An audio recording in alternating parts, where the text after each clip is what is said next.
오늘의 말씀은 사무엘상 12장 16절부터 25절 말씀입니다. 하나님 아버지, 월요일 아침 이 시간에도 하나님의 은혜를 사모함으로 주 앞에 나오게 하시니 감사합니다. 이 시간에도 우리 모두에게 말씀을 통해 하나님의 음성을 들려주옵소서. 예수의 거룩하신 이름으로 기도하옵나이다. 아멘. 할렐루야. 성교 성도 여러분, 오늘 하루도 여러분 삶에 하나님의 은혜와 평강이 넘쳐나길 축복합니다. 오늘 우리에게 주시는 하나님의 말씀은 사무엘상 12장 16절에서 25절까지의 말씀입니다. 본문은 사무엘의 퇴임식이라고 할 수 있는 장면입니다.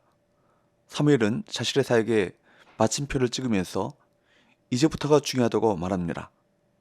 이스라엘이 새로운 왕과 더불어 새 시대를 시작해야 하기 때문입니다.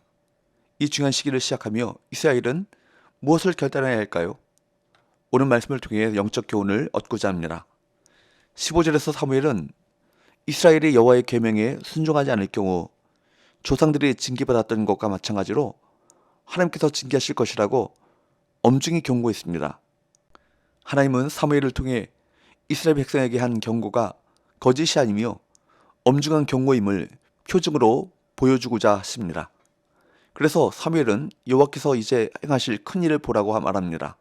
16절, 너희는 이제 가만히 서서 여호와께서 너희 목전에서 행하시는 이 큰 일을 보라. 출애굽기에서는 이 문구가 하나님께서 이스라엘을 구원하시는 걸 보라 라는 의미이지만 여기서는 이스라엘을 징벌하시는 것을 보라 라는 의미입니다. 하나님의 권능은 누군가를 구원하시기도 하고 징벌하시기도 합니다. 왕이신 하나님의 통치를 받아왔던 백성들이 인간 왕을 요구했던 일은 하나님 앞에 큰 죄악이었습니다. 사무엘이 이것을 다시 거론하는 이유는 책망하기 위함이 아니요 바로 세우기 위함인 것입니다. 지난날의 잘못에 대한 회개와 반성이 선행되어야 새로운 출발이 가능한 것입니다. 새롭게 시작하고자 한다면 죄를 깨닫고 회개하고 결단하는 과정이 있어야 합니다. 17절, 오늘은 밀베는 때가 아니냐. 내가 여호와께 아뢰리니 여호와께서 우레와 비를 보내사 너희가 왕을 구한 일 곧 여호와의 목전에서 범한 죄악이 큼을 너희에게 밝히 알게 하시리라. 그래서 하나님은 사무엘의 이 기도에 응답하셔서 우리와 비를 보내십니다. 18절, 이에 사무엘이 여호와께 아뢰매 여호와께서 그날에 우리와 비를 보내시니 모든 백성이 여호와와 사무엘을 크게 두려워하니라. 이스라엘 백성은 건기에 내리는 큰 비와 우레를 보고 왕을 구한 것이 큰 죄악임을 깨달았습니다. 그리고 여호와 하나님과 사무엘을 크게 두려워했습니다. 하나님은 두려워할 만한 초자연적 현상을 보여주셔서라도 백성을 깨닫게 하십니다. 또 하나님의 말씀을 대언하는 선지자의 권위를 높여주십니다.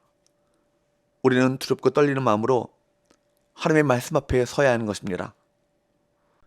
두려움에 사로잡힌 이스라엘 백성은 어떻게 합니까? 19절, 모든 백성이 사무엘에게 이르되 당신의 종들을 위하여 당신의 하나님 여호와께 기도하여 우리가 죽지 않게 하소서. 우리가 우리의 모든 죄에 왕을 구하는 악을 더하였나이다. 사무엘에게 자신들이 죽지 않게 해달라고 기도를 요청합니다. 이와 같이 죽음의 두려움에 휩싸여 있는 이스라엘 백성에게 사무엘은 두려워하지 말라고 말합니다. 20절, 사무엘이 백성에게 이르되 두려워하지 말라. 너희가 과연 이 모든 악을 행하였으나 여호와를 따르는 데서 돌아서지 말고 오직 너희의 마음을 다하여 여호와를 섬기라. 그들이 비록 악행을 저지르는 것은 사실이나 이제부터라도 하나님을 따르는 길에서 벗어나지 말고 마음을 다해 그분을 섬기라고 당부합니다. 하나님은 잘못을 만회할 기회를 주시는 분이십니다. 성도는 하나님이 주시는 기회를 소중하게 여겨야 할 것입니다. 사무엘은 자신들이 죄를 깨닫고 두려워하는 이스라엘 백성에게 이제부터가 중요하다고 용기를 북돋아 줍니다. 이제부터는 이방신에게 눈을 돌리지 말고 오직 너희의 마음을 다하여 여호와 하나님만 섬기라고 그렇게 권면하고 있습니다. 21절, 돌아서서 유익하게도 못하며 구원하지도 못하는 헛된 것을 따르지 말라. 그들은 헛되니라. 사무엘은 이제 다시는 여호와 섬기는 데서 돌아서서 헛된 것을 따르는 우리를 범치 말라고 말합니다.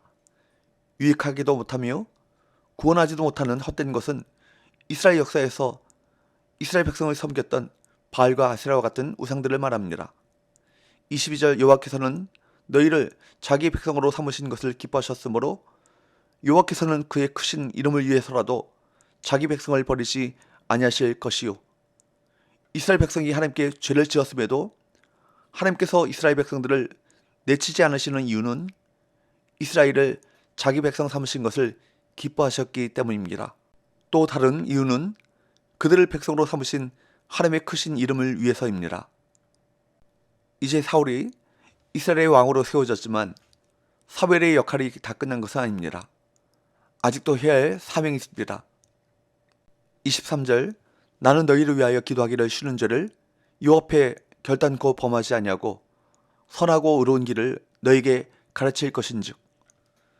사울이 왕으로 다스리는 기간에도 사무엘은 여전히 이스라엘의 선지자로서 두 가지 일에 힘쓸 것이라고 말합니다. 하나는 이스라엘을 위하여 기도하기를 쉬지 않는 것이고 다른 하나는 선하고 의로운 길을 계속해서 가르치는 것입니다. 진정한 사명자에게 은퇴란 없습니다. 성도와 공동체를 위하여 기도하는 사명은 하나님 나라에 갈 때까지 감당해야 할 것입니다. 24절 너희는 여호와께서 너희를 위하여 행하신 그 큰 일을 생각하여 오직 그를 경외하며 너희의 마음을 다하여 진실히 섬기라. 마지막으로 사무엘은 이스라엘 백성에게 두 가지를 당부합니다. 하나는 하나님을 경외하는 것이고 다른 하나는 마음을 다해 진심으로 여호와 하나님을 섬기는 것입니다. 여호와를 섬긴다는 것은 여호와께 예배하는 것을 말합니다.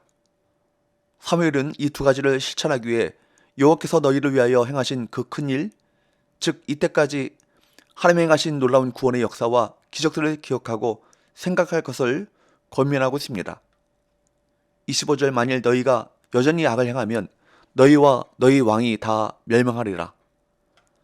하나님이 행하신 일들을 기억하여 그분을 경외하며 마음을 다해 진실을 섬긴다면 하나님께서 자기 백성을 버리지 않으시고 그들에게 복을 주실 것이지만 그러나 그들이 이것을 망각하여 악을 행한다면 백성이 함께 멸망할 것이라고 경고합니다. 이것은 성경과 세상 역사를 통해 드러난 자명한 사실입니다. 분명한 경고 앞에서 성도가 선택해야 할 길은 더욱 분명하고 선명해집니다. 우리가 이 세상을 살면서 반드시 기억해야 할 것은 하나님은 어떤 분이신가? 그분께서 우리에게 어떤 큰 일을 행하셨는가를 늘 기억해야 합니다. 그분 앞에 또한 그분께서 우리에게 행하신 큰일 앞에 우리가 결단해야 할 것은 과거의 잘못을 철저히 청산하는 것입니다. 이스라엘 백성들이 하나님을 떠나 결국 하나님의 징계를 받았던 역사를 통해 우리는 중요한 교훈을 얻어야 합니다. 우리 안의 죄악을 철저하게 회개하고 온 마음을 다해 하나님을 섬겨야 할 것입니다. 사무엘은 이스라엘 백성을 위해 끊임없이 기도하며 선하고 의로운 길을 가르치겠다고 했습니다.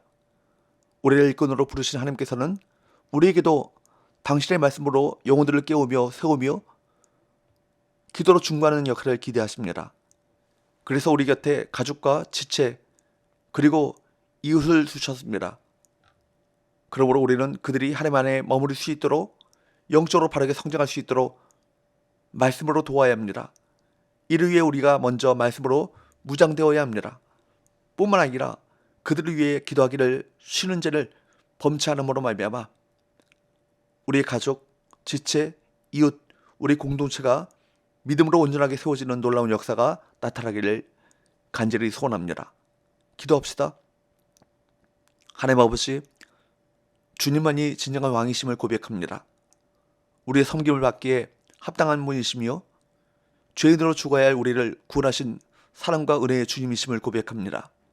우리에게 행하신 그 큰 일 앞에 헛된 것을 버리고 온 마음으로 주님만을 예배하는 참된 예배자의 삶을 살아가게 하여 주옵소서. 예수님의 거룩하신 이름으로 기도합나이다. 아멘.